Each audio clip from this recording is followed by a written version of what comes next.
Thor director Taika Waititi just literally cemented himself as public enemy number one of Thor fans, as in a recent interview he revealed that he only took the gig because it was a good payday. He had no interest in the character of Thor at all prior to taking this job.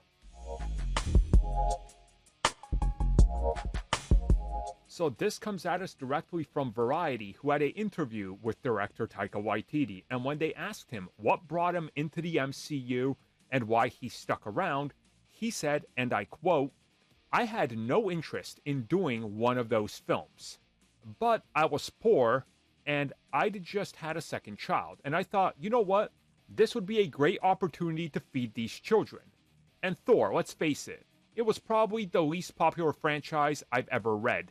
Thor comics as a kid, those were the comics I would pick up and go, ugh. And then I did some research on it, and I was still baffled by the character. But I got the gig." Okay, so what did he say that's wrong that's making the headlines and people hate him and people cheer him? Well, one, he did what many directors do. He took on a comic book role to gain favor with the studio and to put his name out there. Guess who else did this? Chris Nolan. And, well, turned out pretty good for him. Another man that did this when he was finding it hard to get a project in Hollywood, Sam Raimi. It happens. Some people don't know about these characters, others do. Others take it as an opportunity to grow. Others take it because it's legit what they like. I don't have a problem with him saying this. I don't like Thor Love and Thunder. I think Ragnarok is great. I don't like the second film. I love the first one. It happens. Thor is a hard character.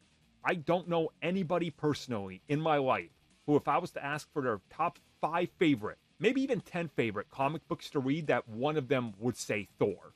I honestly don't know. But if somebody feels that way, that's cool. Maybe he's offending you. I personally don't care. He said the truth. I don't think there's anything wrong with it.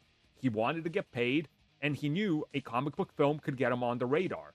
Especially if he was like, okay, let me go look at what they're doing with these Thor box offices. Oh man, okay, yeah, I can do that. Like, it's a no-brainer. You know, and some people are out there saying, oh, now he's slamming Marvel Studios and doing this and that. Is he, though?